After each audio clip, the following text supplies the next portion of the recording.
Good afternoon, everybody. It's a delight to be back with all of you and update you this week. We have a lot of information again, and Dr. Parahone is with us today. We've invited our Public Education Department Secretary Designate Kurt Steinhaus to be with us today to update you on what is happening in schools, and we'll have our usual epidemiologic and hospital data. We have a little bit more good news than we've had in past weeks, and that's a good thing, but still lots of areas for concern. And we're looking forward to going over all this information with you today, getting some follow-up answers to some of your questions from prior weeks, and continuing this excellent dialogue that we're having with our media partners about the various aspects of managing this pandemic here in New Mexico. And with that, I'm going to turn this over Deputy Secretary Laura Parahone from the Department of Health. Laura is actually responsible for a very large part of the activities in the Department of Health, and she's going to be giving us an update today, as usual, on vaccines, and for the first time and going forward on testing. And so this is an opportunity for me to delegate some of this work to people who have even greater expertise than I do. So with that, I'm going to turn it over to you, Laura, and Dr. Steinhaus and I will turn off our cameras for a bit and we'll be back. All right. Thank you so much, David. And welcome everybody to today. And yeah, so once again, thank you so much, New Mexico, for getting vaccinated. It's pretty incredible. 79% of New Mexicans 18 and over and 62.5% of 12 to 17-year-olds have received at least one dose. And then we have 69.2% of New Mexicans 18 and over, and 51.6% 12 to 17 are fully vaccinated. So that's pretty incredible. Every week we're going about between 0.5% and 1% more.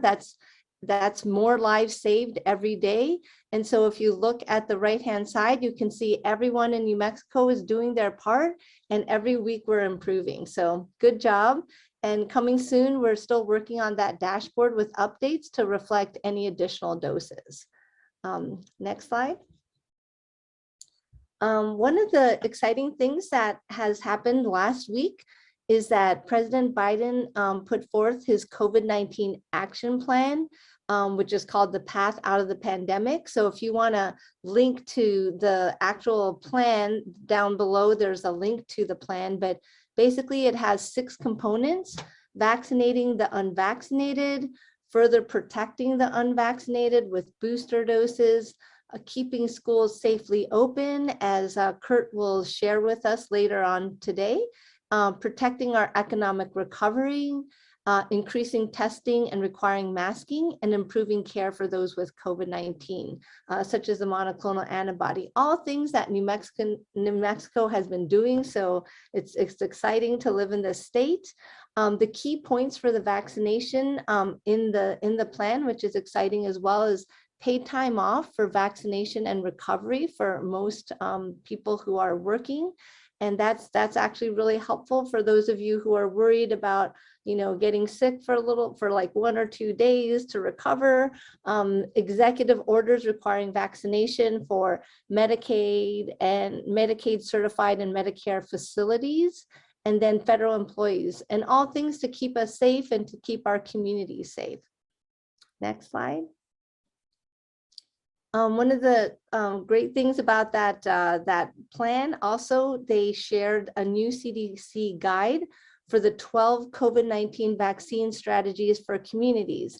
And actually, once again, New Mexico has been at the forefront of this as well, and we've done all those strategies. So that includes home-delivered vaccinations. EMS and others have been doing COVID vaccinations in people's homes.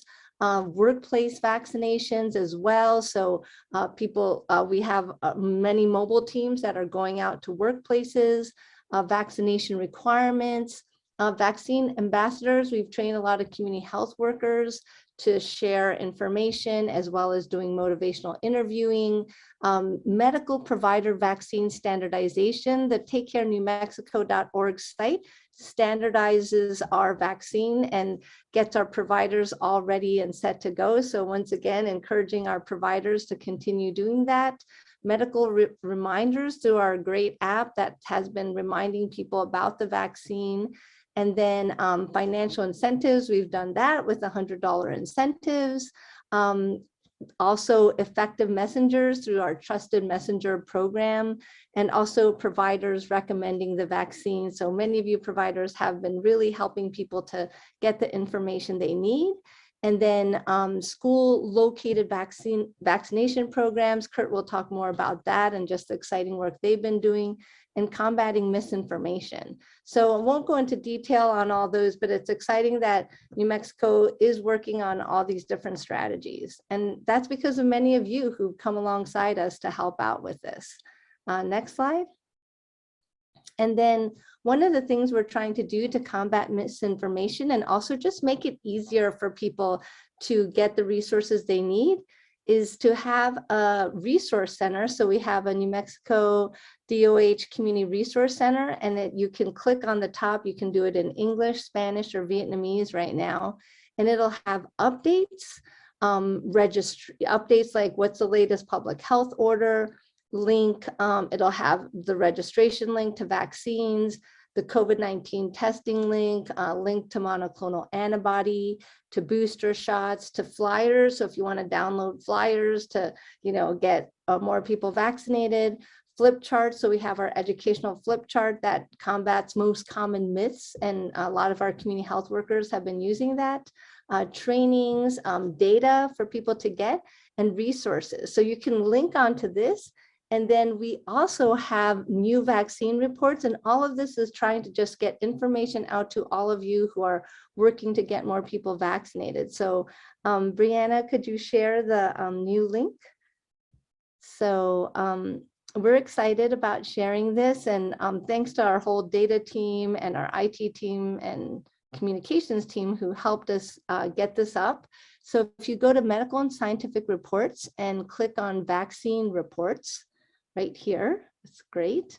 We now have our COVID-19 vaccine equity reports, and that's really to share.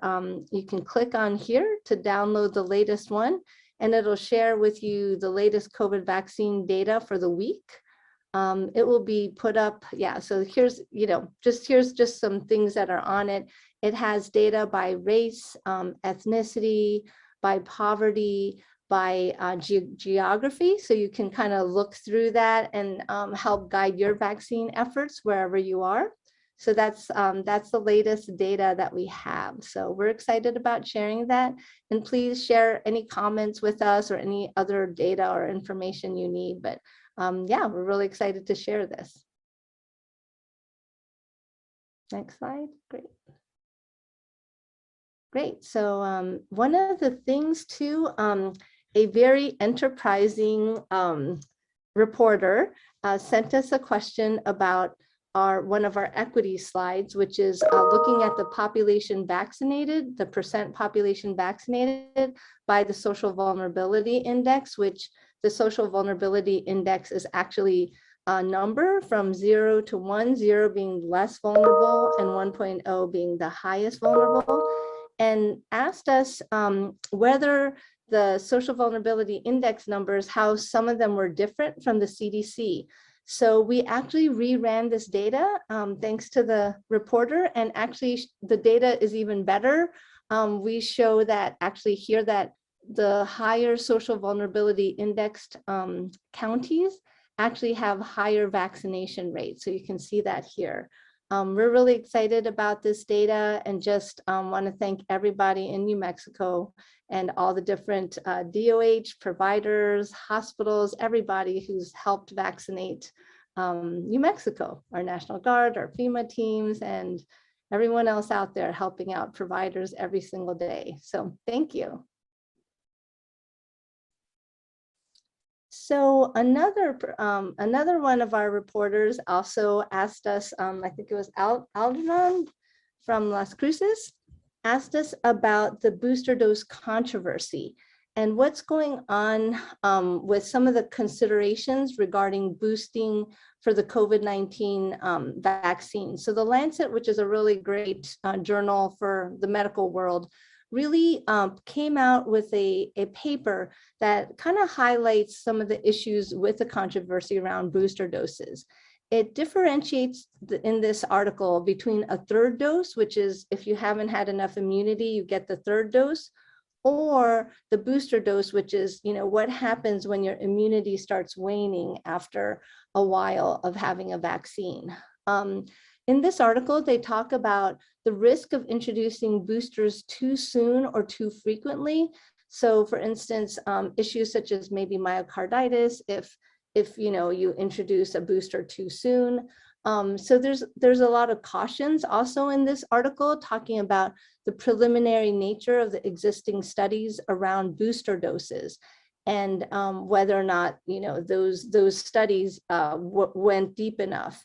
So as also had questions whether like declining antibody levels that were shown in some of the studies actually means you have waning immunity or not. This isn't going to be a immune, lecture or anything like that, immunology lecture, but basically there's different types of cell immunity that you can get. And maybe sometimes one type of immunity might not show that that there could be other cell immunity that will help you be protected.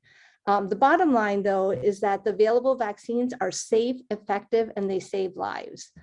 Next slide. And so the Lancet does stress that vaccines are effective and that even after Delta became the most common variant, fully vaccinated people had reduced their risk of infection by 5 times, their risk of hospitalization by 10 times, and their risk of death also by 10 times. So just once again, the article talks about, yes, vaccines offer strong protection against COVID-19. So stay tuned. We won't know what the final answer is until the FDA committee has a meeting this Friday on September 17th. And we're anticipating the CDC and the ACIP to discuss at the meeting whether or not we're going to need booster doses and whether it's 6 months, 8 months, or 10 months after your last dose. So don't worry, the DOH, we're actively planning for boosters, but we're really waiting for definitive guidance. And once again, this map shows how well the US is doing compared to other places in the world. And just remembering that, yeah, getting that first dose, those primary doses, your first and second dose is going to be the most effective way we're going to battle this pandemic. Next slide. And once again, just a reminder to work with your provider for getting your COVID-19 vaccine. COVID-19's like other vaccine eventually should all be given in providers' offices or the like flu shots. So it's a really actually great timing that you can get both your flu and COVID-19 together in the same arm if you want, not in the same place, but in the same arm. And that's very common. People give vaccines all the time, multiple. And ask your provider if they're currently going to give COVID-19 vaccines, and if not, when they'll be making that available. And the DOH is already working with medical and pharmacy providers to be ready for potential booster doses. So go to takecarenewmexico.org if you're a provider, and thanks so much for participating and helping us vaccinate everyone in New Mexico. Thanks. Okay, so now there's a New Mexico shifting gears. We're going to talk about the COVID-19 testing update. So how are we doing on testing? Here's our tests that are resulted by week. So you can see that, we're continuing to do a lot of testing in New Mexico.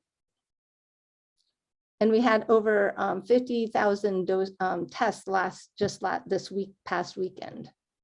Next slide. Here you can see our test positivity rate. And here is the target, which is 7.5. So anything below 7.5 test positivity is good. That means we're testing enough in the population. And here we have at 6.5%. So we're doing pretty good. Basically, remember some reasons why you should get tested. So next slide. We're seeing, once again, get tested if you're symptomatic, or you need to, if you've been in contact with someone with COVID. Here's our New Mexico turnaround time. Not going to spend a lot of time on that, but you can see that pretty much, it's pretty fast turnaround time, especially our statewide testing sites. They're really turning around, like shout out to our state lab, turning it around in less than 2 days. Our Southwest labs, our Tricor labs, they're all doing great in turning around testing times. And just a little reminder for those who are getting screening testing, Vault, you can do it at home, and yeah, you can have that done. So children and adults get tested for COVID if you have COVID symptoms. If you don't have symptoms but were in close contact to a positive case, you don't have symptoms but live or work in a high risk or congregate setting, or you're a patient scheduled for surgery or hospital admission, regardless of your vaccination status. And remember that it is free at no cost to New Mexicans. And, if you do have insurance, they will, bill your insurance, of course, but otherwise they're not going to charge you. And you can visit findatestnewmexico.org, or you can call our hotline to get some testing. So scheduling a test is easy. Once again, we encourage all screening tests. If you're a worker having to test because you've unvaccinated, please use Vault or Curative Plan Ahead. And if you're symptomatic or close contacts testing, which is diagnostic testing, you can use your local hospitals, public health offices, pharmacies, doctor offices, and curative tests. And we also have over-the-counter rapid tests that you can use as well.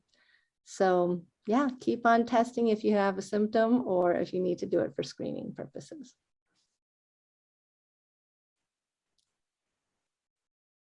Okay, thanks so much, Laura. That was great. And I'm really pleased to have you doing more of the presentation and keeping track more of this. You did a great job, so thanks.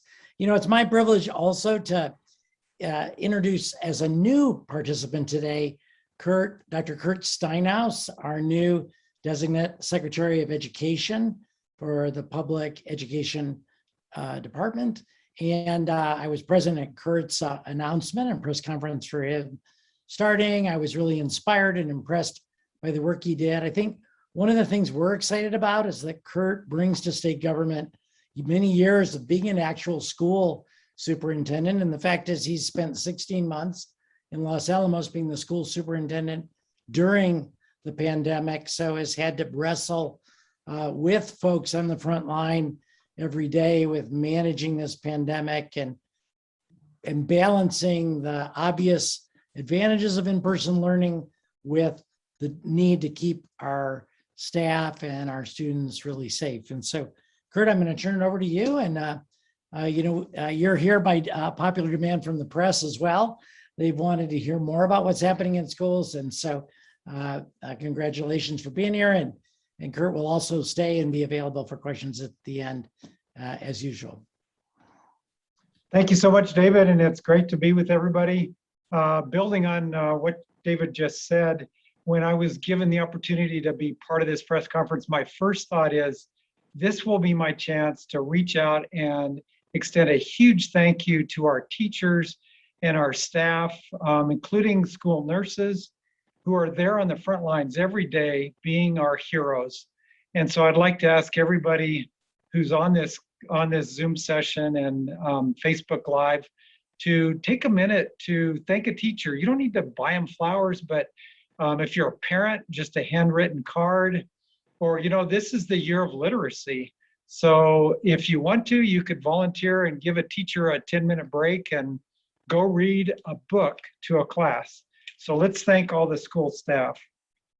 On the next slide, we have a high-level summary of some of the work that we're doing to keep schools open and to keep our staff and our kids safe.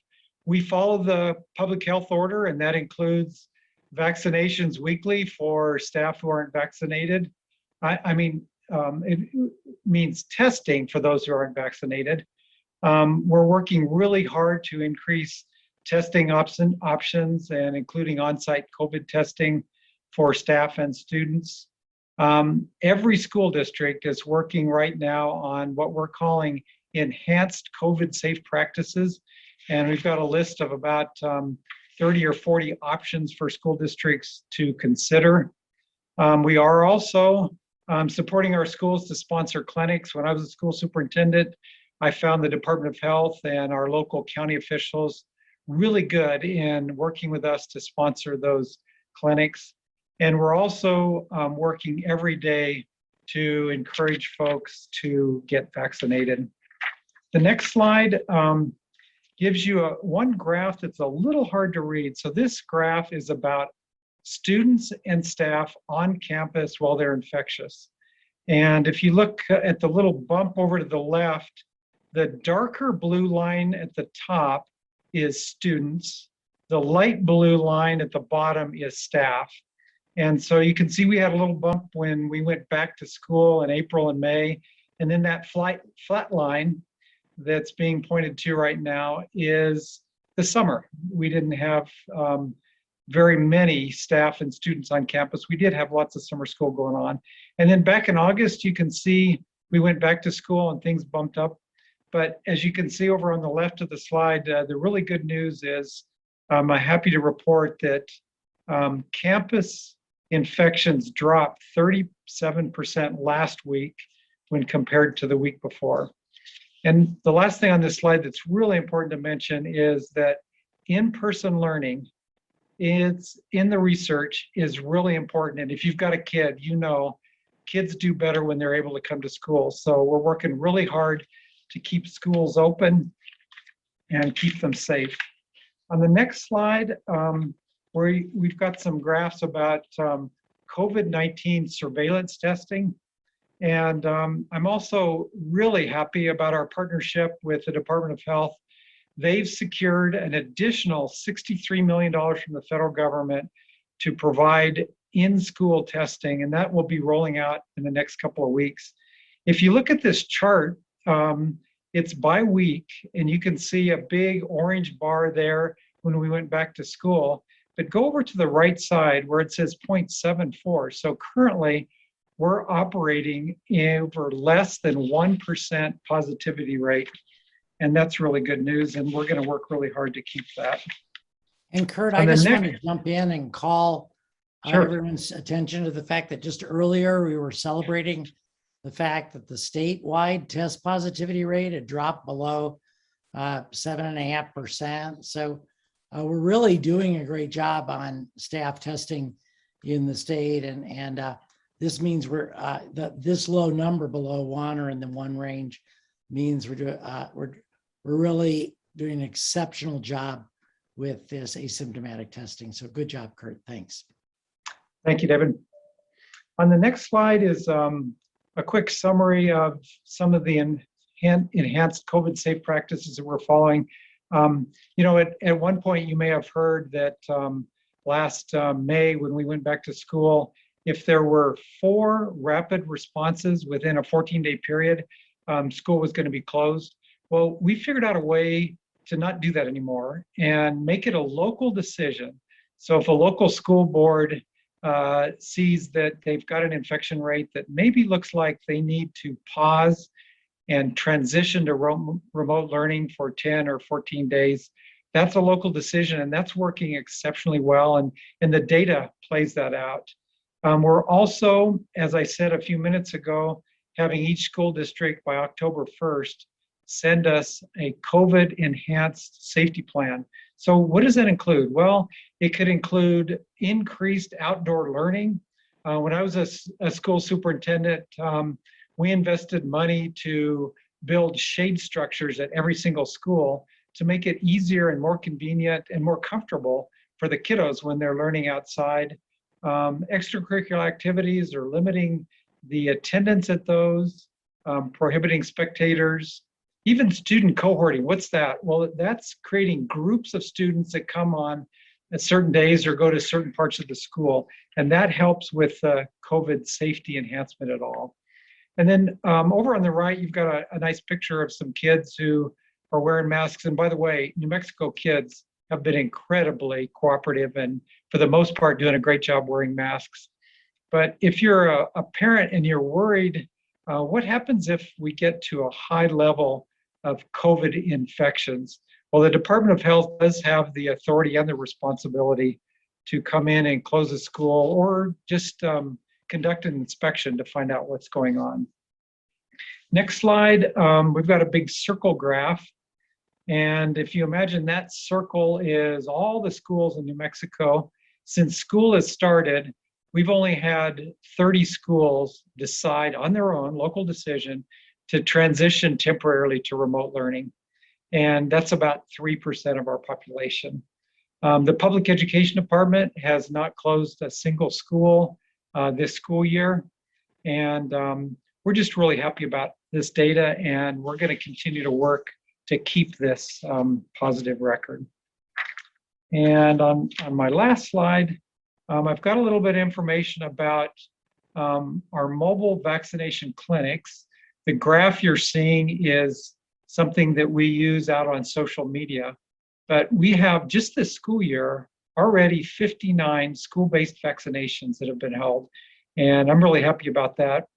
And then I'm also pleased to announce today we are releasing a brand new social emotional learning site called New Mexico Cares, because behavioral health, mental health, all of this is a part of the work we're doing in helping all of us, the students and the staff, get through this COVID pandemic. And with that, I'll pass it back to my DOH partners. Thanks so much, Kurt. And I'm going to run through some data for the rest of the pandemic. But first, Laura's going to dive into some detail about the new federal grant and supporting school testing. Laura. Thanks. Yeah, this would be pretty short. We're so excited about what you're doing, Kurt, and thank you so much to all the teachers too. I am a fan of teachers. You guys are my heroes. Your work is so hard and so necessary. So yeah, we're excited about the partnership we have with New Mexico Public Education Department to support our schools and keep our kids safe and healthy for in-person learning. Next slide. This is support that's made possible by the CDC's epidemiology and laboratory capacity funding. It's $63 million, and 85% of that is for school COVID testing and screening. It's for public school districts and charters, non-public, Bureau of Indian Education and tribal schools. And it's really being administered together, DOH and PED. So we're very excited about this. Next slide. So it gives really flexible and customizable options at no cost to the schools. Working with PED, we found that really what schools wanted was to have an ability to choose whether they want to do this full service testing with this group that we have called Premier Medical Group, or they can get trained in testing and do it themselves and also have supplemental funding to each school. So this is some of what we're going to be doing together. Next slide. So far, 62 schools have registered for the program, and over 30,000 education staff have been tested, and over 184,000 students have also been tested for COVID through this program. This just shows kind of the registration by school type that has been done with this program, as well as the registration by region. Next slide. And so we are excited about having more schools sign up for this. There's a one-stop portal for all the COVID school testing information and registering for program options. So schools must apply to participate. And so we encourage all of you schools to participate and apply here at this website, New Mexico Schools COVIDtesting.com.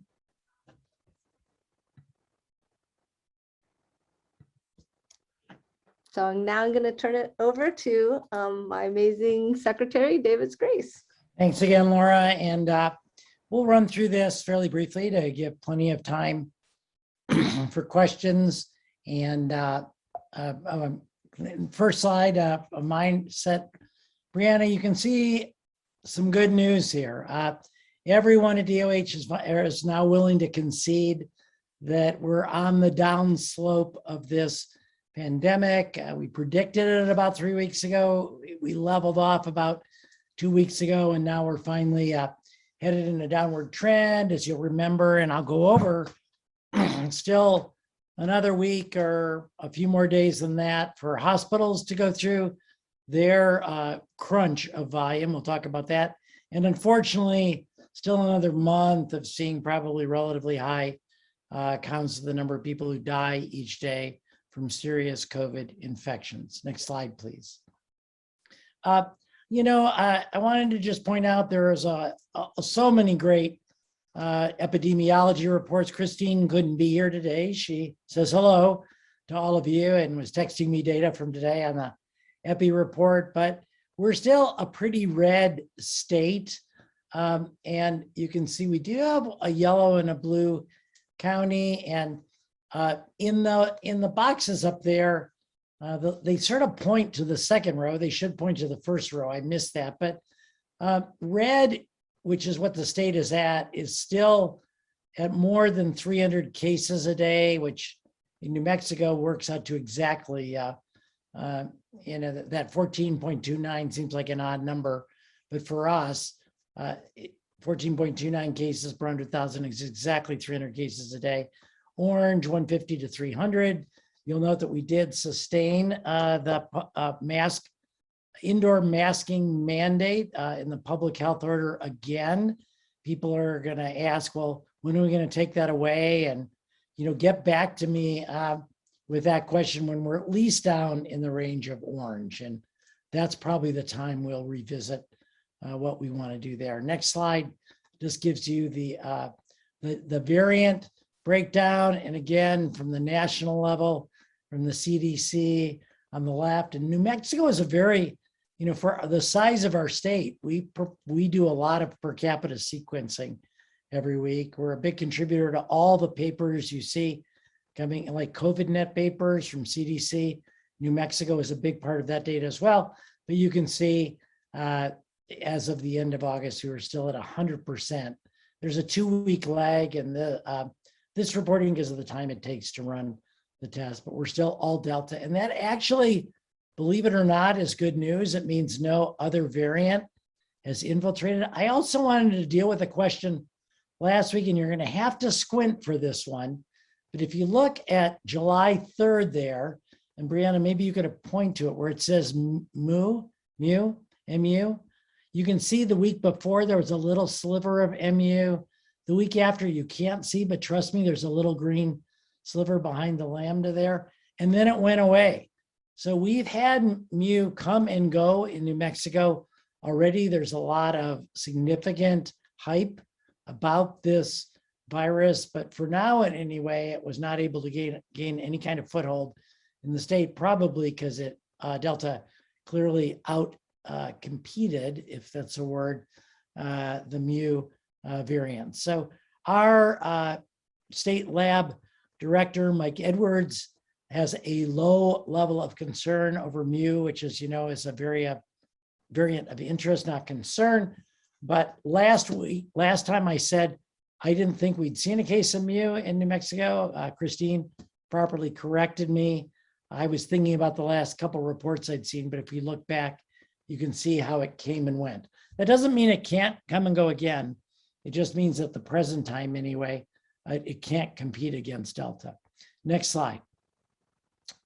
I wanted to just highlight nursing homes because it was so central to the first wave of the pandemic, where we had many of our initial outbreaks in nursing homes. We really limited visiting substantially, as did CMS, then with new Center for Medicaid and Medicare Services, we backed off on that. There is some visiting.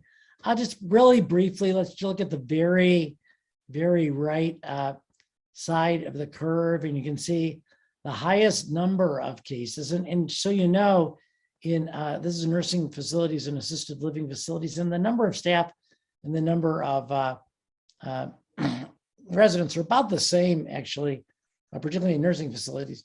You can see the highest number of cases have been in staff who've been symptomatic, followed by staff who've been asymptomatic, followed by residents who've been symptomatic, and then asymptomatic. We have a very robust asymptomatic testing program in nursing homes, as you all know, and that continues. But this is disturbing to see this number of cases and in residents, and it is a risk. So if we go to the next slide, I just wanted to remind people what the visitation standards were currently in New Mexico. And so you can break it down by whether the resident is vaccinated or unvaccinated, and whether the visitor is unvaccinated or vaccinated. And you can see unvaccinated residents still receive an awful lot of protection that's guided by our federal partners as well for closed window or virtual visits only. Vaccinated residents can have more visitors, but if an unvaccinated visitor comes to visit a vaccinated resident, then there's a little bit tighter control. I just wanted to show this to let you know we haven't lost track of that. Katrina Hochram Lopez, our aging secretary, and myself are working closely on this, and I think we're going to revisit that. Our MAT, medical advisory team, is looking at it again as well and trying to figure out what can we do during times of significant spread to better protect both staff and residents in our facilities. So this is more of a stay tuned one, no changes, in the next week or so, but under discussion. Next slide, please. This is a continued graph, and on the x-axis on the bottom, it's the percent of the population in each county that's fully vaccinated. So you can see the lowest being still Roosevelt, below 40% fully vaccinated. This is the entire population. So all the people, not just 18 plus that we're used to seeing. And then on the y-axis, the vertical axis there, the number of cases per day per 100,000 population, which is how we compare county to county to county. And you can see this line as we get more data and get more people vaccinated.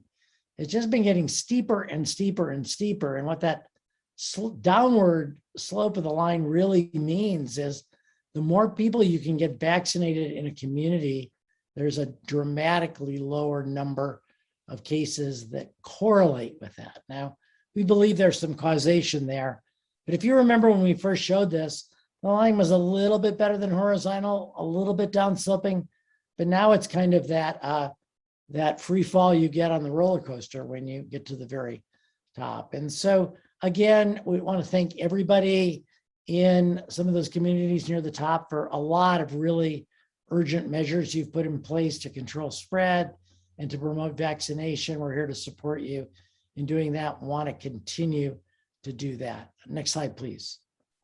This is again back to the theme that I first started back in June, that I thought there was a pandemic amongst the unvaccinated that we were about to see. And many of you said, hey, don't give us the data from the beginning. We'd like more current. So this is the last 4 weeks. There's a more variability in the data. And some of these numbers have changed quite a bit, particularly the ratio of deaths. But cases, the blue or turquoise being the vaccinated people and the orange being unvaccinated, you're 4 times more likely to get COVID if you're unvaccinated. But when it comes to serious disease, you're 7.5 times more likely to be hospitalized in New Mexico over that 4-week period. And write this one down, please, to our media partners, you're 40 times more likely to die of COVID in the previous 4-week period that our epidemiology department is quoting here. And so this is just, one death is too many. For those of us in healthcare, one preventable death is a particular form of agony for all of us. But this is pretty profound information just over the past 4 weeks. Then on the next slide, another view of this we got from Vesta Sandoval, the Chief Medical Officer of Loveless Health System. This is a recent 2-week period. They've got 124 people hospitalized. Of those, 18 were vaccinated. You can see the vaccinated people are the turquoise there. 14 people in the ICU, none vaccinated. 7 people on ventilators, none vaccinated. So profound differences. And thanks, Vesta, for providing this. I think other systems are doing this, and I'm going to try to include this in the slide rotation to give you a perspective from our hospitals. Next slide, please. Here's an interesting one I wanted to call your attention to. We've got the link at the bottom, Kaiser Family Foundation. It was a really strong organization that has a creative way of looking at data and gathering it and presenting it. They're calling any unvaccinated hospitalization a preventable hospitalization, and they've calculated the cost to skyrocket along with Delta cases to the point that the cost was $3.7 billion in the previous month in August, and so we're now up to 5.7 billion in what KFF is calling preventable costs related to the urgent healthcare needed for unvaccinated individuals. Next slide, please. Let's run through our epi curves on hospitalizations and death. We're still skirting that line between our contingency and crisis standards of care. We had a couple of hospitals in crisis mode this week. Thanks to Chris Emery last weekend for helping get some nurses down to one of our hospitals in the southern part of the state. We still are scrambling. We're still working to try to keep as many beds open in the state as we possibly can. And we did not issue a public health order declaring crisis standards of care. And if the hospitals follow the case curve, we likely won't have to, but this is still something keeping us all awake at night and concerned. And there's a lot of movement of healthcare personnel. We've been in constant contact with our federal partners to see if we can get assistance there, and our Medical Reserve Corps as well. So thanks very much for the questions about this. And here's where we're at. Next slide breaks it down, these now familiar maps. And you can see there on the ICU side, you still have to squint and get close to the screen to find numbers that aren't zero, but there's a few. We've got 19, I think it was 14 last week, so a little better. General beds up by about 10. So we see this at the beginning of an easing, and I really hope, for the sake of all my very good friends who work in hospitals, that this is the beginning of the end of this very, very difficult time for them. Actually, and I won't say who said this, but actually the phrase at our MAT meeting on Tuesday came up. I think the phrase was double-decker beds in hallways. And, we have not heard that phrase before. We've talked about people in hallways, but it is very tight. And so please support our hospital partners. If you're not vaccinated, get vaccinated and take extra good care of yourself so you don't need urgent care in the event that you are infected. Next slide, please.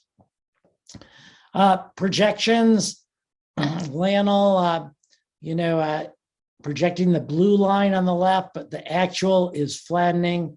Presbyterian on the right. I won't go through this in detail. I did last time. The new projections for all hospitalizations are downward trend, although ICU beds pretty level for the next month or so in terms of utilization here in the state. Next slide, please, Brianna. I did want to point this out. A couple of you asked about children's cases, and this is not a very big increase. That if you look in the red box there in the Halloween colors, black being 0 to 4 and orange being 5 to 17, there were 4 cases in the 5 to 17-year-old age group, which is obviously an uptick from 0. I mentioned Halloween because those are Halloween colors, but that 5 to 17 there, we are hearing that it's possible that Pfizer vaccine may be approved for at least 5 to 11-year-olds by Halloween. So I know every single parent out there that I know keeps asking me what I'm hearing about it. And while that is just someone quoting the possibility of availability, it's a good number to start counting the days to, even if it isn't exactly that day. Next slide, please.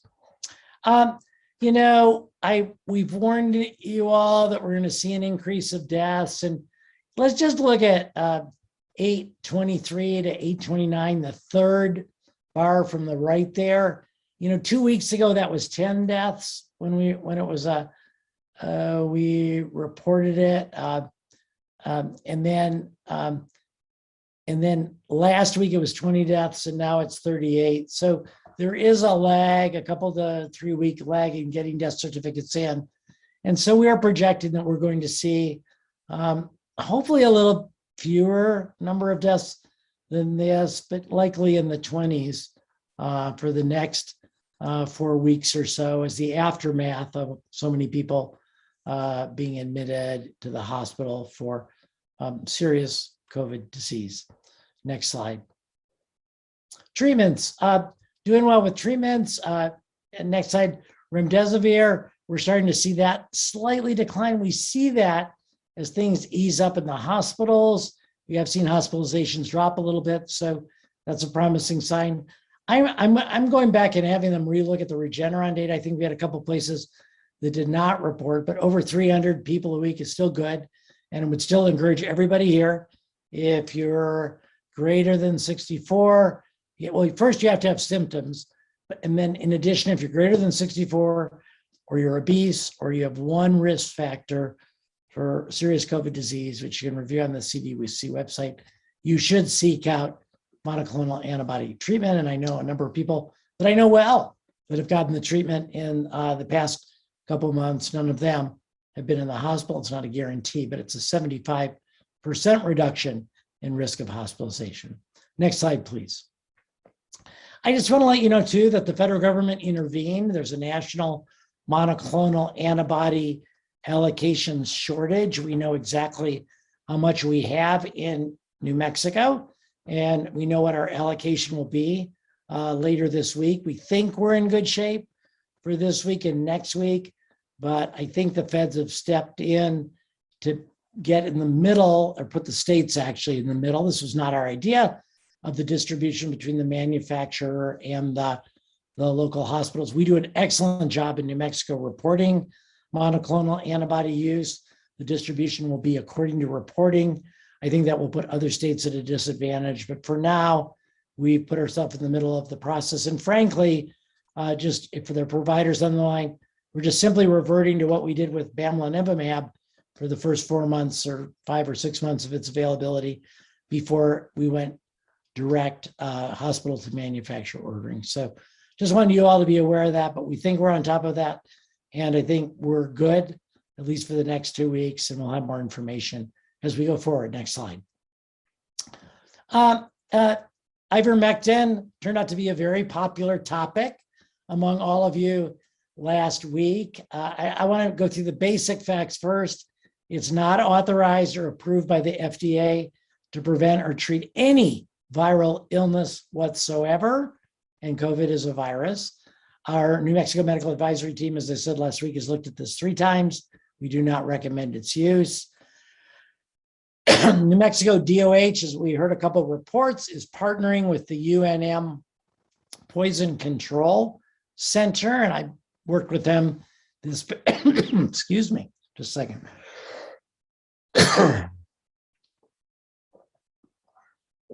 Partnered with them this last week to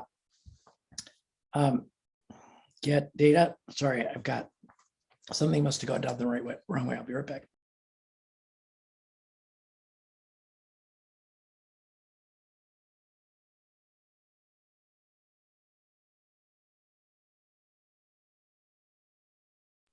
Okay, so in any case, we're monitoring this And you can see the uptick in reports in the past couple weeks or month there. Okay, I can make it. Next slide, please. I just want to remind us, some of the California counties are now declaring misinformation to be a public health crisis. And I think there's some merit to these arguments. We're going to discuss it in DOH as a leadership team in the next week or two, but it's just interesting. There's a lot more out there about health misinformation. We do these press conferences to counter that misinformation. We appreciate your partnership with us in providing factual data and continuing to do that. And we've got some links there if you want to research this further. Next slide. I think we're almost near the end. A good friend of mine, a provider in Las Vegas, contacted me. They're having an outbreak there.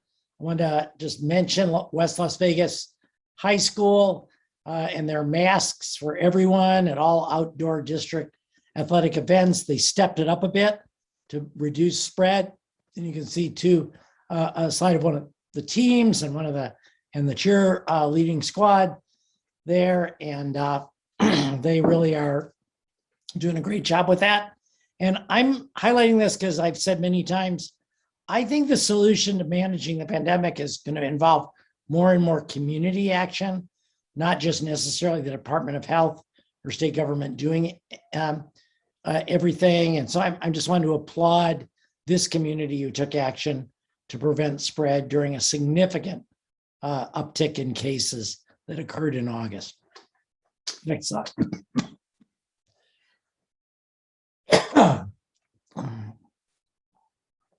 Sorry, I almost made it.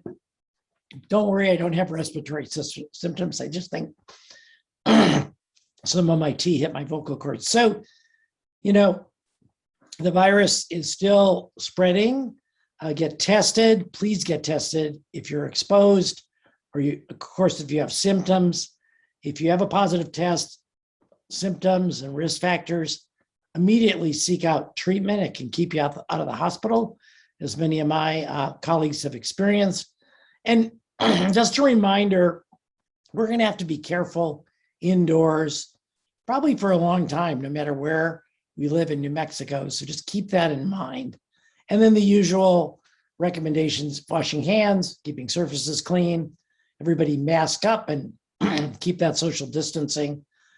Don't let up on your healthcare. And one more reminder at the bottom, like it says at the top, to get vaccinated or talk to a trusted health professional if you haven't already. And with that, I think I'm going to turn it over to Hannah. Matt is out today, actually, and the rest of the week, and Hannah is going to be our MC for the Q&A from reporters. So Hannah, we can. All right. Brianna, you can stop sharing the slides now. Yes, and if all of the panelists can put their, the presenters can put their video on, perfect. All right, thanks to all of our principals. As usual, we will take questions in the order in which they appear. So please do raise your hand if you'd like to ask a question. When I call on you, if you wouldn't mind just repeating the name of your outlet so our panelists are aware of who's asking and where you're from. And just a little reminder of our new modified protocol for the press conferences. We're not going to limit things to one question per person, so we will cycle through multiple times as needed. So our request to you then would be to not cluster multiple questions into one. So please just do ask one question at a time to allow our principals to focus and to offer a clear answer. And we'll cycle back within a reasonable time frame. So with that, we will begin with Julia Goldberg, followed by Jeffrey Plant, and then Dan Boyd. Julia, you should be unmuted. Go for it. Thank you, Hannah, and thank you, everyone. I was wondering if I could hear a little bit more about the current state of contact tracing. I noticed that the usual page in, I think, the social and health report that says activities wasn't there. And I've been primarily wondering, in regards to the public schools, what sort of interaction the state was having with individual districts as it relates to their contact tracing. I know here in Santa Fe, we get a a sort of note that says contact tracing does not indicate any of the cases were contracted from within SFPS with almost every report. And I'm getting a lot of questions about, is that true? Is it being followed up? What are the protocols that are happening? Thank you. Thanks. I'll start from our end and then turn it over to Kurt to talk about the school side of it. Two questions. Number one, with respect to contact tracing, they have been very, very swamped now for the past 6 weeks. And so while we're still getting people into isolation and quarantine within our targeted timeframes of 24 hours and 36 hours respectively, we have reached a lower percentage of individuals over the past couple of weeks. I did not notice the absence of that in the social characteristics, so we'll follow up on that with you, Julia. And we are, funny you should ask, I'm beginning to be suspicious that someone's listening into my phone calls, and Kurt, this will become, it might be a small surprise, but Christine and I talked last night about constituting an official regularly meeting group to really work out some of the details of what you're asking about, how the data gets passed back and forth, how we respond, how we coordinate both the DOH side and the PED side of the effort. So we're stepping that up as well now that we're back in school again. But Kurt, do you want to talk about it from the PED side at all? Oh, Kurt, you're frozen. So we will, Hannah, if you can keep track, and I don't know if I'm allowed to tell jokes in a press conference, but one of the traditions we have in state government is if you're frozen, when the people come back, we tell them they have to sing "Let It Go." So I'm just going to defer that until we get Kurt back live, and if one of our team could text him and let him know the status, he should. Oh, good, he's gone. He'll be back. All right. Why don't we go to the next one? But Julia, we won't forget. All right, thanks so much, David. And Jeffrey, you should be unmuted and able to share. Thank you, Hannah and secretaries. I was hoping that one of you could talk a little bit about the Medical Reserve Corps and how that has maybe helped offset staff shortages at hospitals or not. And if there's a way you could kind of quantify that, and just any details you give about the role of that corps during the latest surge. Yeah, I can talk about that. Thanks so much for asking that question. We're actually really grateful that we do have a Medical Reserve Corps here in New Mexico. Shout out to Chris Emery and Bobby McKenzie for their work, and Heather Black and all those who work, all those volunteers that do MRC. So they gave me this data. They basically said since March of 2020, MRC has been assisting with the COVID shelters, with vaccination clinics, alternate care sites, nursing home, and hospital surge, the question you're asking, across the state. Over 1,400 MRC personnel or volunteers have contributed to over 278,000 hours to help New Mexico really flatten the curve. So we're super grateful that we have such an incredible group of people who have registered with MRC. The places that they've been going have included I know you asked about certain locations. Gallup has been one of them, Albuquerque, Los Lunas, Belen, Socorro, Las Cruces, Hobbs, the long list, Hidalgo, almost every place you asked about, Los Alamos, Santa Fe, Taos, Farmington, Canyoncito, and the MDC. However, we still don't have enough MRC staffing and volunteers to cover this current surge. So we have asked for support outside of the state to help us with those additional staff. But if there are other people who want to volunteer through MRC, you just go to the MRC website and volunteer. And we are looking for all kinds of volunteers, not just medical. So thanks for asking that question. And yeah, just want to continue shouting out to all those MRC volunteers out there. I guess I Oh, would be sorry, go ahead, remiss Dr. Pierce. if I did not plead with any retired healthcare person or someone otherwise not engaged in healthcare.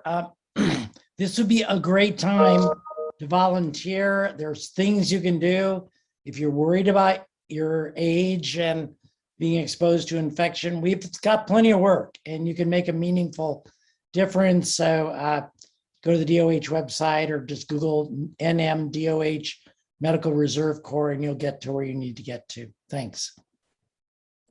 All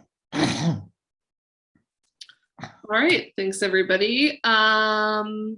Next, we're gonna go to Dan Boyd and then followed by Matthew Reichbach. Dan, you should be unmuted.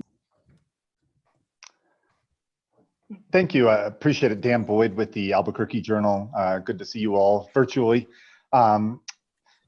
Question regarding schools. It sounds like there's some positive trends regarding cases involving students and staff, but wanted to ask if there had been any consideration or discussion about returning to kind of a remote learning model statewide, or just how much of a commitment there is to remaining in the in-person model, kind of regardless of cases, and kind of what that threshold or tipping point might be. Thanks. Kurt, you're on mute. Dan, appreciate the question. And we are in the middle of a full court press to keep in-person learning going and to keep schools safe. And so we have not had a lot of discussion about any statewide transition to remote. We hope we don't have to do that. If you look at the research about how kids learn, and if you're a parent, you know this, in-person learning just works better. So that will continue to be our focus as we move forward. Yeah, and I would just add, Dan, I'm in most of the discussions and no, we haven't discussed that. I think I every now and then go philosophical in these press conferences. And I really think that as we're coming off of this wave, particularly if it continues, we really need to step back and look at, what are the things we can do in the long haul to prevent the spread of COVID without having to go back and forth with this on-off switch and mandates? What are some things we can all live with? And, frankly, from my perspective, remote learning is not something we can all live with for the long haul. So I think applauding communities, the work Kurt is doing to try to find that middle way to let's figure out how to make this work. And if it isn't as safe as we want it to be, let's figure out how to make it even safer. And he had a little note on the side of his slide that if things really get out of hand, that in New Mexico Department of Health has the option of stepping in, and Kurt and I would be, of course, in close communication on that. He would be in close communication with a particular school district on that. And so we have a fail-safe mode, but I think the path forward is really some middle way between extensive, mandates and no mandates. And as I said, we're too busy right now with existing crisis, but I think that's a conversation we all need to be involved in going forward. And Dan, just a couple other points that I just thought of as David was talking. We are providing a fully remote option for parents if that's something that they choose. There are a few consortia of school districts, and then there are several school districts that have created their own fully remote school. And then the second point that I think is important is we're working to provide as much stability in our schools as we can. That's important for our staff and our students, but also families. And so switching between remote and hybrid and small group is very disruptive, and we're going to try to keep that from disrupting families if at all possible. And Kurt, now that you're back, you want to finish up on your view from the school side about contact tracing? Sure. I'll just say that contact tracing is something that school districts got pretty good at last March, April, and May. As a school superintendent, I built a team and had usually a principal, but a couple of backup people in every school. And if we had a positive case, we followed the PED toolkit, which is pretty clear about contact tracing and how you do it. And there were standard letters, and all the school districts have those. And so if the contact tracing doesn't seem to be working, I would recommend a phone call to the school principal. All right, thanks everybody. Next, we're gonna go to Matthew Reichbach, followed by Susan Montoya Bryan, and then Sean Griswold. Matthew, you should be unmuted. Hi, yeah, thanks. This is Matt Reichbach with the New Mexico Independent. And one of my colleagues was looking at the pediatric case report, noticed that cases are pretty similar among the male and females up to age 15. And then after that, it seems like there's a gap with more young women and women getting COVID than others. And I was wondering if that's something you'd looked at or had any explanation for. You know, I can start. We've been watching this trend overall. Women get more coronavirus infections than men do. I think it's like an 8% difference over the course of the pandemic. However, men get more severe disease, and so the hospitalizations tend to even out. But we don't know. You know, this is not data at all, but I wonder if the kind of more extensive and established social networks that research shows women have versus men could be playing a part, more contacts. But at the same time, it also, there's some not exactly hard science out there, but some observational studies that show that women tend to be more compliant with, you know, public health orders and masking and distancing. And so I don't know, Laura, do you have any thoughts, an alternative gender perspective to what this guy just said? I do not have an alternative gender perspective, but I do have an equity perspective that I do want to continue to remember that, you know, there might be some gender differences, but our biggest differences that we're seeing is in racial and ethnic inequities. So, you know, right now, the people who are unvaccinated, who are Hispanic and Latino, are a higher population getting sicker, you know, and African American. And then also people living in poverty, higher social vulnerability indexed areas are actually having more serious illnesses. So I don't know. I don't have a gender perspective, but I have an equity one. It's a great question. And if you run across anything, send it our way. I'll be happy to comment. Good one. All right, thanks everybody. Next question, we have Susan Montoya Bryan, and then Sean Griswold, followed by Juno Ogle. Susan, you should be allowed to speak now. Good afternoon. Thanks again for taking our questions. Susan with the Associated Press. And one thing that's been circulating a lot recently is the matter of exemptions, right? Religious exemptions in particular. So I know that we have a order for state employees to get vaccinated. What has been the experience here in terms of those who've been seeking those exemptions, particularly the religious one? Yeah, I mean, one of you sent in that question in advance. Thanks so much for doing that. And,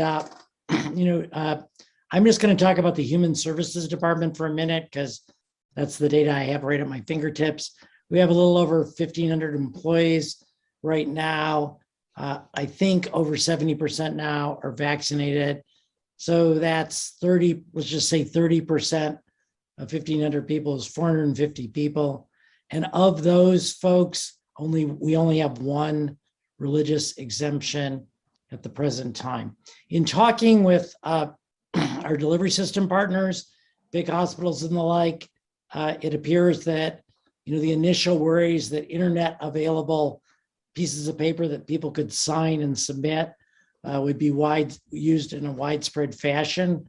That does not appear to be the case. I don't have hard numbers from those folks, but it's turning out to be less of a factor than people thought. And then lastly, I will say that in general, employers, departments and state government and the like are what I would call basically taking the position that people who submit religious exemptions are acting in good faith, that what they turn in is their best effort at representing their own beliefs. And so we don't have any process for, and I'm not aware of anybody actually who has much of a process for scrutinizing that or asking questions back. But I've been I was a little nervous that people might take advantage of a easily obtained internet form to avoid testing. And I'm really pleased to say, I don't think we're seeing much of that at all in state government. And I think what I hear from hospitals is the same thing. All right, thanks, Dr. Grace. Next up, we have Sean Griswold. Sean, you should be unmuted now and can ask your question. Hello, thanks again for taking the call. It's Sean Griswold from Source, New Mexico. I'm curious about that data point about the 37% drop in campus infections. And so I'd just like to get an idea as to any thoughts or ideas that you may have as to why we saw that dip. Thank you. Well, I hope you all have the chat there because you can see why I enjoy working with Brianna. She's an instant source of any data we have on anything, anywhere, and she's put some actual numbers in response to Dan. But Brianna, can you cut and paste and send that to everyone? And then I'll turn it to Kurt to comment. I do appreciate the data that's there. When I looked at that the first time, I thought, we better double check the data and make sure they're right. And we did go back and double check. And we think it might be a blip. And, you know, the old saying, if you're a statistician, 2 points does not make a trend line. So we're going to take a look over the next 2 or 3 weeks and see if it is a trend line, and we'll be pleased about it. If it's not, then we will continue to look at what's working and look school by school and make adjustments as we need to.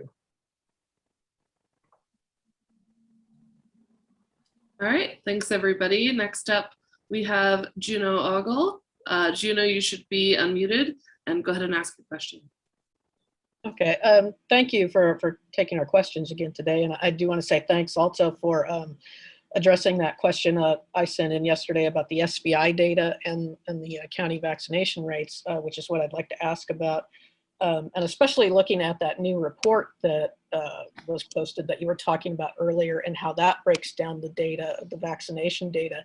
Just how is the state planning on using this information to reach those groups that are more socially vulnerable and have lower vaccination rates? Yeah, Laura knows this topic so well, she's just going to jump in. that's really all we do all day. So we've been using this data. The whole vaccination team has a health equity branch that since the very beginning have been using that data to reach out to communities and offer up that's how we developed the whole mobile team system. So we've been using the mobile teams to reach out to communities with higher social vulnerability index, and also communities that have populations such as Hispanic, Latino, or African American populations who have not been as heavily vaccinated. And so that's really what we've been doing. It's not easy to overcome mistrust, historically, this health system not supporting certain groups. And so actually, what we're trying to do is let people know, talk to your friends, talk to your provider. You know, we want people to know that we are there for them, not just for vaccines, but for other, medical issues as well, or health issues. But we do know that this is a long haul, and that it's something we're continuing to work on. And the reason why we also put up the data, and thanks to David Grace for really pushing us to make sure our data was out there, is that we want communities to be able to have this data as well and look at each of their geographic areas and say, how can we do better? How can we reach out to the communities more? We have an $8 million grant right now that is going through Momentum. It's a contractor group that's actually called Better Together. And that funding is actually going to go to smaller community organizations and groups, like it could be a church, it could be a community org, to actually access that funding to do things their way, right? Because maybe we have some information that you could use, but they have, maybe in your community, they would actually like a food truck, or they would like different kinds of educational materials and things that would help people just kind of get the information that they need and make those decisions regarding the vaccination. So it is data that we hope that you guys can use, or people in the community can use. And if there is more data that you think would be more helpful, our team is ready to help support that as well. So it's kind of part of our effort to get data back in the community and be usable.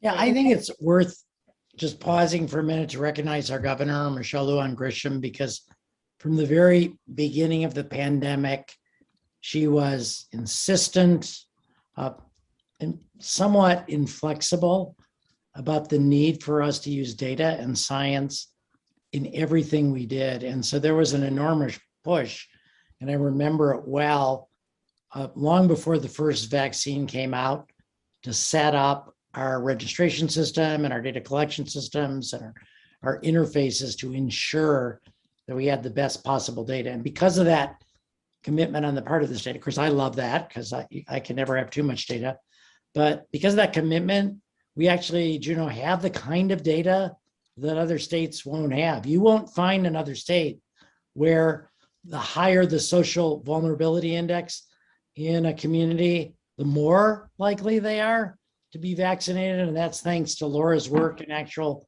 use of the data from the very beginning, in January. I remember extensive conversations. So it's really great that we have that set up and we can use it, and we can really get now down to a sort of zip code level of finding the places where there's the most remaining health disparity and deal with it. So thanks to our governor and everyone on the cabinet and on the DOH team who lives and breathes data every day, because it really does help us make great decisions. And I've said this before, and you're probably sick of it, but I still get calls from my friends in other states like, how do you even know this? Like, how could you possibly have a graph with your social vulnerability index and your vaccination rates? And I kind of explain the emphasis in our state.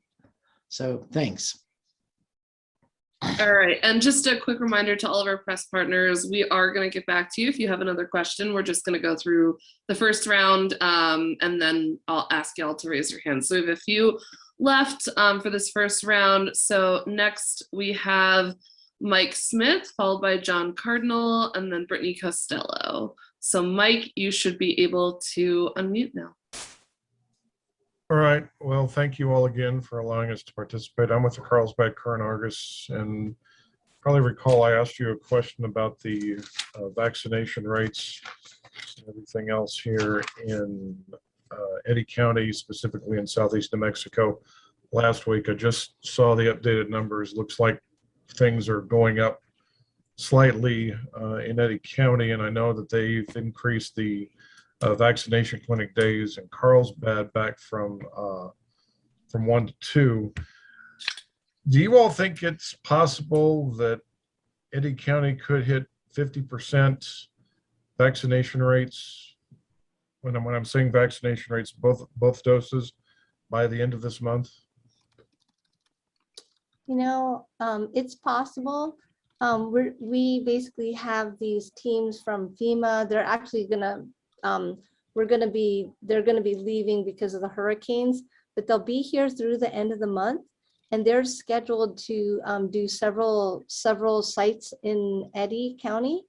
And also, we've been doing a lot of vaccines in Eddy County. We're actually only 1,580 people away from being 50% fully vaccinated. So it probably, we'll get close in October. Probably by mid-October, if we go at this rate, we'll have about 50%. This is our hope. David, do you want to? Yeah, I would just say too, the great question. I love when communities start asking questions about what do we need to do to get to where we want to be.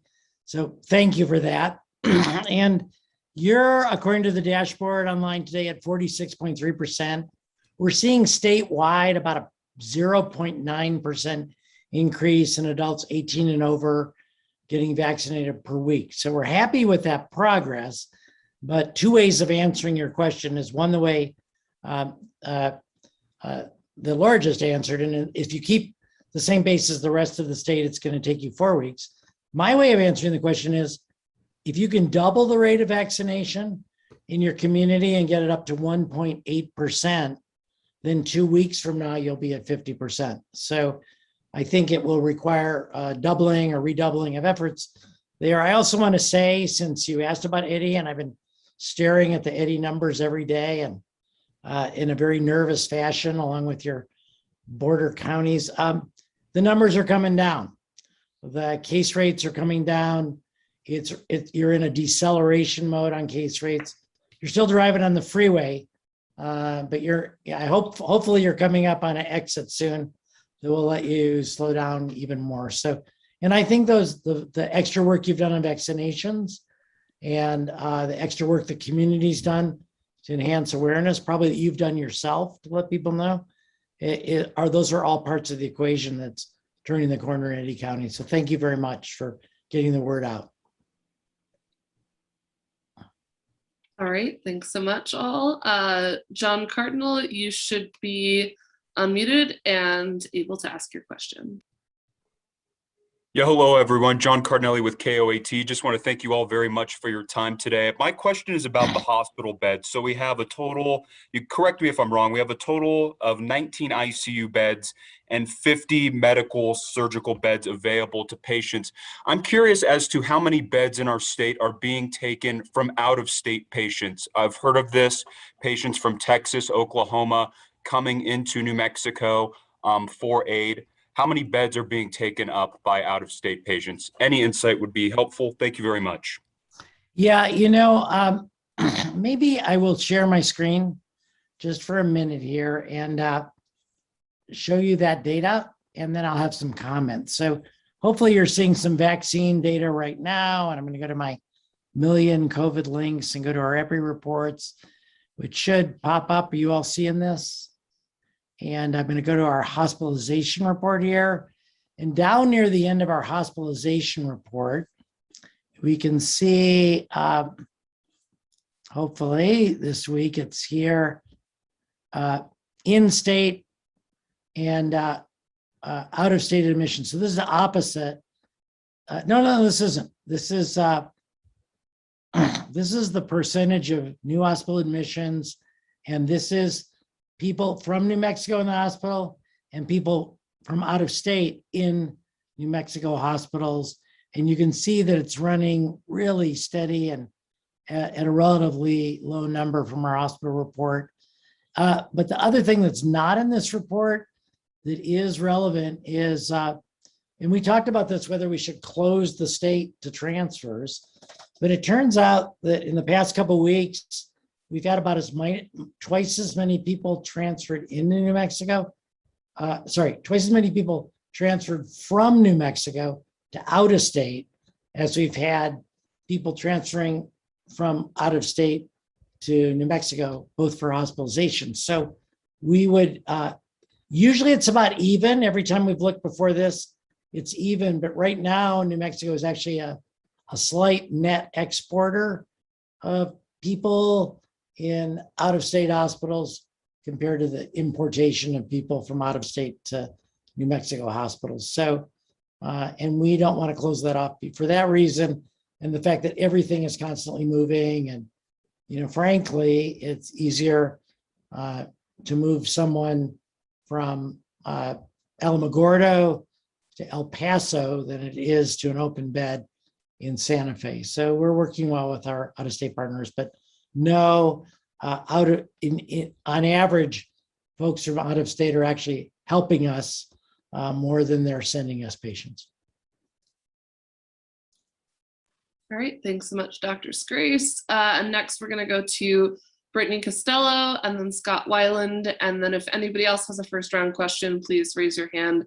Otherwise we'll get to round 2.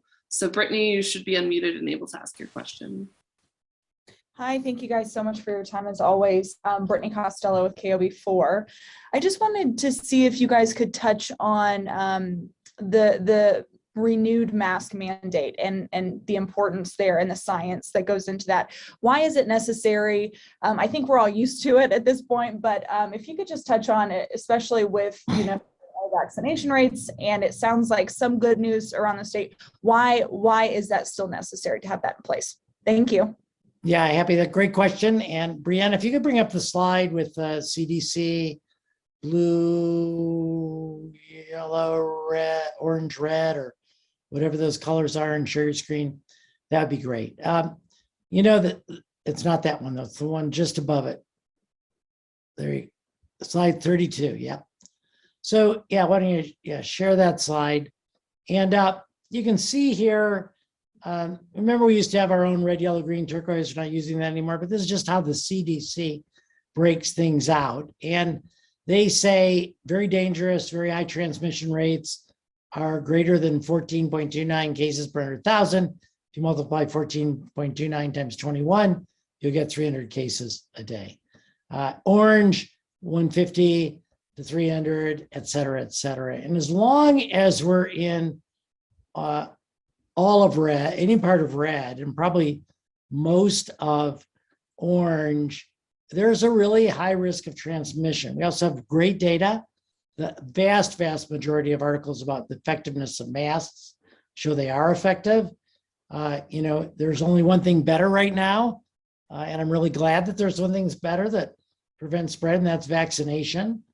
But the combination of being vaccinated and wearing a mask dramatically reduces your risk of getting COVID. So I'm not sure. I think that sort of leads into that conversation I was alluding to about what do we need to do in the long run to prevent the roller coaster ride of COVID. I don't really know the answer to that just yet. But as long as we're in the red and in most of the upper part of orange, it seems like we still need to wear masks to me.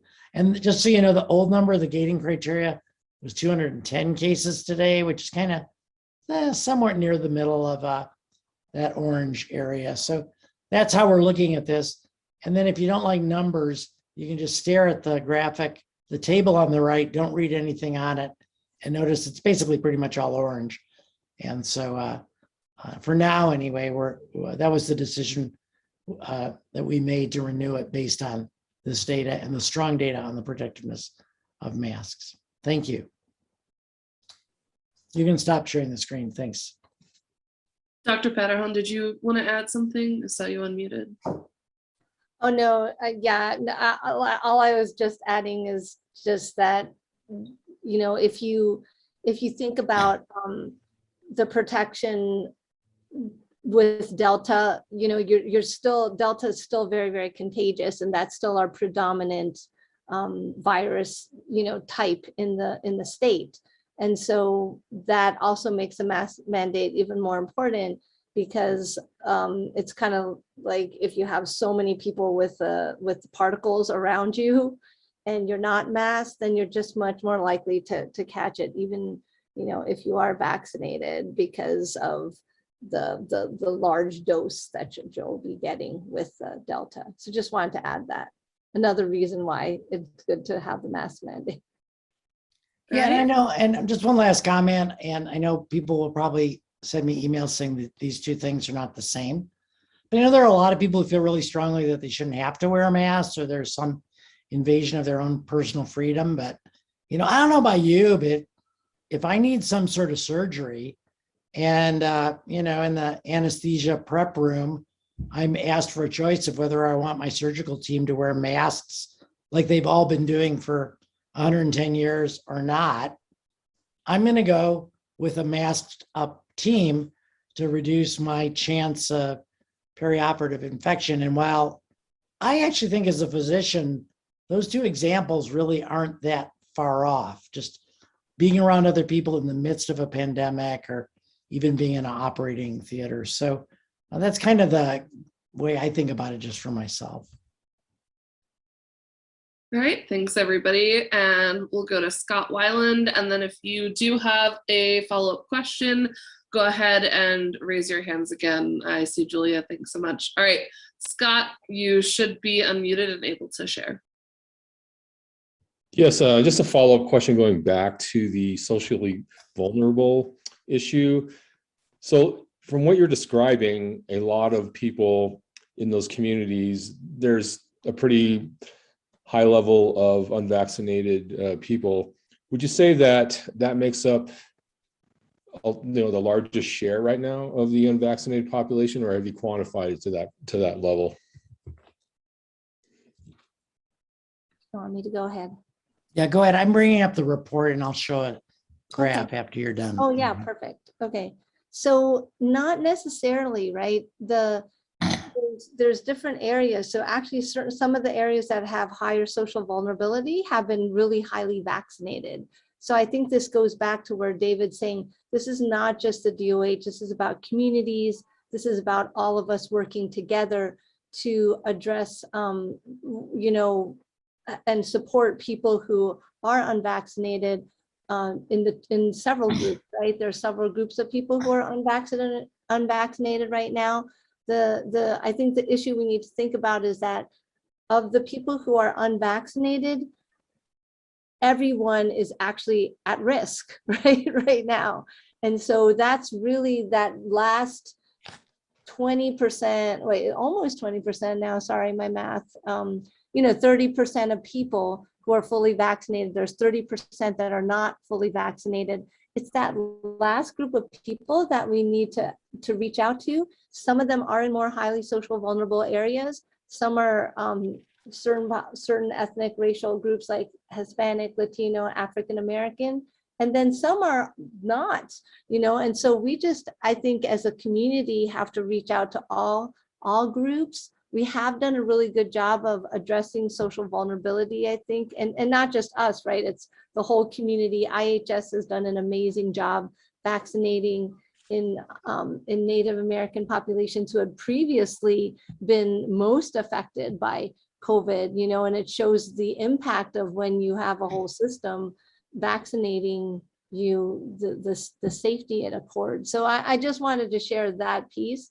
So I do think it's more complex than just the social vulnerability index, but also how we're making it easier for people. David has been really supportive of us and the governor of getting it out to providers, because people do feel more comfortable with providers. And so trying to just look at different ways that people feel most comfortable going to go get a vaccine. But yeah, and I'm just this is the social characteristics report. What has really become an encyclopedic collection of data that our EPI folks put out, and that Julia and myself and many of you stay up late at night reading, particularly on Tuesday nights or sometimes Wednesday mornings. But we've been showing this since the beginning. The disparity is lessened a little bit, but this basically says, what are your chances of getting COVID if you live in a census tract where less than 5% of people are living in poverty? And this is epidemiology numbers, so I apologize, but it's basically 6.6% chance of getting COVID. If you live in a census tract where 40% or more of people are living in poverty, it's 13.9%. So more than a 2-to-1 ratio here. And that really, and why? Well, a lot of essential workers who have to be in front of the public every day and interact are paid lower than other types of workers. Maybe you don't have the resources you need in your family to have good masks or socially distance. You have a 3-generation family living in a limited number of bedrooms. And so I said this a year ago, if there's one thing I could change about the pandemic, it would really be to eliminate poverty. I think now I would say to eliminate poverty and the lack of equity, throughout the state in terms of how we get healthcare to people. But I think those are two really important factors in the fight we're in against COVID. And maybe I'll just add one thing more too, which is basically it's not just the COVID inequities, right? It's all the health and social inequities, transportation, housing, all those things we need to work on long-term as a state, and not just, focus on just on COVID. But yeah, anyways, just wanted to point that out, which I know everyone already knows, but just kind of trying to look towards where we're headed in terms of trying to address not just COVID, but other issues as well. All right, thank you. Next up, we have Julia Goldberg. Julia, go ahead and ask your next question. Thanks, Hannah. I wanted to follow up on a data question I sent ahead of time to make sure I was interpreting it correctly. We'd heard at some point in the last few weeks from one of the hospital leaders that they were seeing a shift in the characteristics of their patients who were sick and who were dying, notably that there were fewer underlying conditions among those patients. And I understood them to be saying that was attributable to the Delta variant specifically. And I thought I saw that data point, that was anecdotal. I thought I saw it in this week's mortality report on page 11 that seems like a notable uptick of deaths among people with no underlying conditions, but I did not, it looks notable to me because it's sort of steep, but I didn't know if it was actually notable. And then I noticed that the bottom half of page 3 in the Health and Social Indicators report, it shows that actually the percentage of cases with underlying conditions each week is dropping. And since I don't think having an underlying condition has anything to do with whether or not you catch COVID, as I understand it, I thought then, well, maybe that downtick is just because there's fewer people with underlying conditions, and this is more about the age of people. But anyway, then I decided to stop thinking and just ask because I don't actually know the answer to my question. Thanks. Yeah, Julia, so thanks for that in advance. I only looked up the first question, but I think you're referring to this table here and the fact that the none bar seems to have gone up quite a bit from August to September. And when I did the math, it's really, this report only goes to the 13th. So it's 9 cases in 13 days. And compared to none here is 35 cases in 31 days. So just from a proportion, we're not seeing, I don't think, maybe a little bit of a downtick. I was looking at page 10 actually, where you can see it in a graphic format. But this one. Yes. Yeah, I don't see the data for none there, but anyway.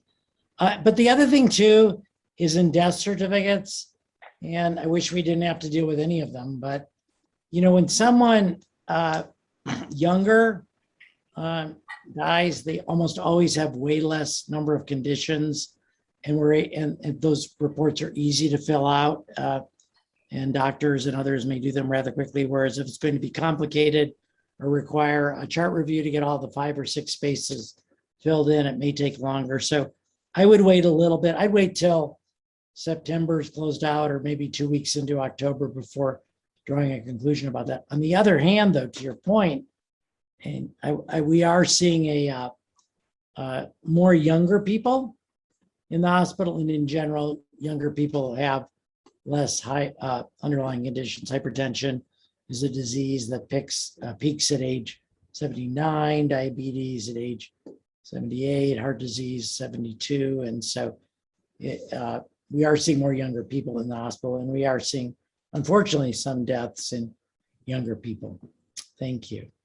And then the other report, could you just say it? Because you did sneak in 2 questions here, Julia. I didn't. They're attached. They're questions that are attached to each other. Okay. So let me get, which report was it? Page 3 of That's the Health and Social Indicators report, the bottom half of page 3. Okay, let me get that and I'll share that with everybody. Oh, it's right near what I just shared a minute ago. So here's page 3. Here you go. This. Yeah. Yeah, I mean, I think you could make an argument that there may be a slight uphill drift there. I wouldn't make anything at this point, though. This drop from here to here for a couple more weeks, because we had it here and it leveled off. And do you see what I'm saying? Here to here. I do. I just say good pickup, but too early to call. But again, you're not tracking cases by underlying conditions because underlying conditions have anything to do with whether or not you catch it. That's not what that. No, I think we're tracking underlying conditions because of the early literature in April, May of last year that showed the much higher risk of hospitalization and death in people with underlying conditions. And so we just thought that was interesting, started tracking it. And unfortunately, some of the most common conditions there are have some of the highest frequencies, like hypertension. Okay, thanks. I'll stop and just email my other 7 questions. Okay. Thanks, Julia. Appreciate your attentiveness, and you always do a great job elevating the level of discussion and pointing us to the data, and we really appreciate that. All right, next we have John Cardinelli. John, you should be able to share. Yeah, hello everyone. John Cardinelli again with KOAT. My question is, we're at a vaccination rate, fully vaccinated, 69.2%. I believe in the past we've mentioned, that the 70% mark is when you reach that herd immunity. So what is this telling us, I guess, about New Mexico? And if we do reach, that herd immunity, does that allow us then to maybe relax these mask mandates, or do we still need to be cognizant of wearing our masks even when we reach that 70% level? Thank you very much. Yeah, it's a great question. And Brianna, if you could bring up the Lionel slide that shows the steep downhill correlation between vaccination rate in a county and deaths, just to review that one more time. It's a good question. I think we're not that one. It's the counties vaccination rate. There you go. And this kind of shows that if you live in Los Alamos or Santa Fe and you have a really high rate of vaccination, that seems to correlate in any case with a very low low case rate. Now, I forgot I wanted to put a horizontal line on there, but Brianna, if you could just take your cursor and start at 10 on the y-axis and kind of move it all the way across. 10 is that safe zone I was talking about at 210 cases a day. Only Los Alamos County is safe. So we'd want to see a lot more counties drop below 300 or 210 or whichever number we end up choosing before we'd relax that mask mandate. And then again, in the past, we tried some things by county level, but it just turns out people travel so much from county to county and even state to state that it's impossible to pretend that every county has a big 20-foot wall and nobody moves. And so I think this also leads into figuring out what are we going to need to do in the long run to keep the pandemic at bay, in addition to what do we need to do to respond to these. So for right now, the answer to your question is when a lot more counties are below the imaginary line of 10 or let's say 14 or whatever you want, that would be the time to really start thinking about what we could do with masks. Thanks. And you can stop sharing. Thanks, Brianna. All right, it looks like we've come to the end of our questions. And so I'll turn back to our principals for any closing thoughts or statements. Drs. Grace, Steinhaus, Padahon. Okay, Kurt, I'm going to let you go first. We haven't talked about schools for a little bit, so take an extra minute or two if you want. And what do you want to say to the public and to our media partners about what you're doing in schools, and what do you want parents and students to hear, and teachers and staff? I think the strongest and loudest message I want to share is how important it is for us to keep focused on these COVID safe practices. There is some data today that we shared with you that's looking pretty good, but let's not relax, let's not let up. Let's stay focused on keeping our schools safe so we can keep our schools open and keep our kids learning. That's where I'm coming down. You all know, even though I've got a doctor in front of my name, my degree is in educational leadership. I don't know hardly anything about the medical field. And so I also want to thank our experts from the Department of Health who have been extremely helpful. We have good, constant, regular communications, and that's greatly appreciated. So thank you, David and Laura. Thanks, Laura. You're on mute. Just realized that. Thanks so much. Yeah, no, thank you everybody here today, and thanks for all your amazing questions. I feel like they're getting like so good, and learning a lot from the questions and from all of you. And just thank you for being the media and sharing all the messages out there to keep people safe and vaccinated and have the best way out of this pandemic. So thank you. Yeah, And thank you, Kurt. I just Thank you. want to thank you all as well. I mean, we really elevated this conversation. I have a little journal every day I write in and I answer questions. And one of the questions is what moved me or touched me yesterday. So tomorrow morning I'll be ready. And this is even more Dr. Parahone's dream come true. But the fact that you're digging into the social vulnerability index and wanting to know what you can do to help with that and what we're already doing to help with that, that is, of every state in the union, the most important New Mexico story, because we do have the highest social vulnerability index in the country. So anything you can do to help shine a spotlight on that and help us get the word out and help ease people's fears about vaccination or, just all of the routine things like hand washing and masking, we really appreciate. So thanks for your time and attention. And also thanks for sending questions in advance. We do scurry around, right before this and get as much data as we can to get back to you. That's more satisfying for us. I hate it when we say we have to get back to you, and we have a whole crew of people who text us information too during this. And thanks to all of those folks who helped provide information today. I just wanted to let you know that depending on how things go, we may or may not get together next week if all the news is good. We may make it 2 weeks, but we'll wait and decide that. Do we see some of the data, all the data on Monday for the weekend, and maybe even wait till Tuesday, but we'll let you know. And as always, we do answer questions between press conferences as well, as most of you know. So keep sending those in to, our media team at DOH, and we'll make sure they get distributed to the right people. Thank you, and have a pleasant day. All right, thanks so much, everybody. See y'all soon.